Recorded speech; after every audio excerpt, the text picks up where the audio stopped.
It's sunrise in Manning, Iowa. At the Weiss farm, David Weiss is saddling up for another 14-hour workday. It's longer during calving season. There's so much work for the ranchers. Fixing fences, digging ditches, feeding the cows, harvesting hay. Why do they work so hard to get their beef to people like me in New York? Do you think it's because they love people in New York? No, they love themselves. And by promoting their own self-interest, they make sure New Yorkers have beef. It's not because they care about New Yorkers. They care about themselves. The Weisses are only the first of a series of people who, by caring about themselves, make sure I get my steak. There's Virgil Rasanke, who delivers the propane that heats the cattle's water.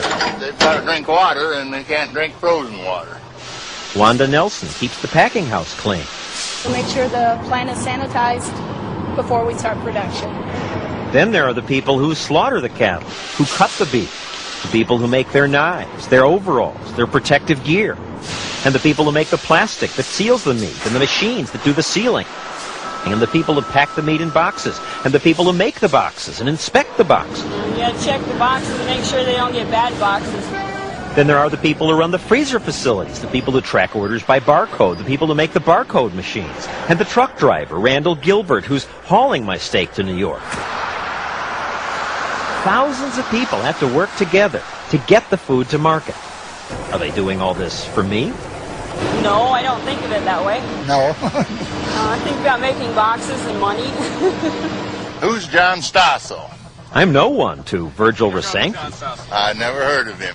Virgil and all these other people don't really care if some TV correspondent gets his steak, yet they cooperate to make it happen, motivated by self-interest. Is that greed? Well, the line isn't so clear. Remember the money grab experiment? Go. People got less by taking everything at once. Go. But eventually, people figure out they'll make more if they work together. But if we each take $1 at a given time, then There will never be it will more than never 10. empty the bowl. They're just as greedy, but now they're cooperating and making more. That's just how business works. We're in the business just like everybody else, you know, to make money. Provide for my 3 boys, my wife. Buys you a house, buys you really nice vehicles. In a free market, you get more for yourself by serving your fellow man. You don't have to care about him, just serve him. And ask yourself, how much would get done if it all depended on human love and kindness?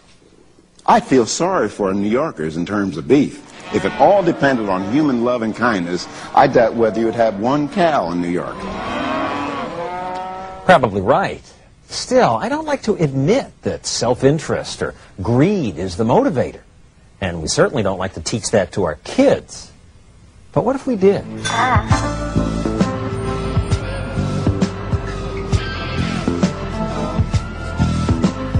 This school was once considered New York City's worst. Lowest reading scores in the state. Kids assaulted teachers more than once a week. One teacher's hair was set on fire. It was around then that Steve Mariotti left his import-export business to teach here. What's 40 plus 20? At first, he says, he was a horrible teacher. I lost control of my classes. A kid got me in a headlock, rubbing my head. In desperation, he asked the kids, "Why are you doing this to me?" One kid said, "We did it because we just can't stand you. You are boring." And I said, "Well, was there ever a time when I was a good teacher, when I touched you or taught you something that had any value?" And the same young man said, "The only time you really had value to me was when you told us about your import-export business and how you bring in ladies' shoes at $5 from Agra, India, add $1 on for insurance and freight, take it down to the Lower East Side and sell them for $7, and your income statement would be $126,000. Oh, he'd remembered all this from the beginning of the term? He remembered. And here was a guy that had been defined as brain damaged, emotionally upset. People were afraid of him. And he recreated, in total, a Harvard Business School income statement. Does anybody have any ideas for a small business that you could start right now as a kid? Mariotti changed his way of teaching. And you can trade with anybody in the room. Now, He started talking about making money. And suddenly, the kids were different. when you hear people complaining, that's where the big money is. They're suddenly interested in learning? They're suddenly interested in learning, and they come to life in the classroom. His teaching changed lives. You found my gotcha jersey? In high school, Frank Alameda was floundering until he took Mariotti's course. He graduated and went on to open this sporting goods store. Now he employs 6 people from his old neighborhood. I'm probably the biggest thing that happened to my family because I got people looking up to me, people that I grew up with, just will pat me on my back, would say, Frank, keep it up. You're the only guy that got something going for you out here. That's $1, my friend. Howard Stubbs grew up in a poor section of the Bronx. Mariotti's course led him to rent a hot dog stand. Now he owns 5 and makes as much as $3,000 a week. You do get a lot of respect. You know, people look at you and say, wow, every day that guy, he's out there, he's making his money, he's doing his thing, you know. Will there be better days? Jimmy McNeil has a music business that makes more than $1 million a year. He says he has this because of what Steve Mariotti taught him in high school. Children that are born into poverty are fascinated by capitalism and by ownership and by markets. Visualizing from the top. We think of capitalism as something the privileged practice, but in some ways capitalism is the big equalizer.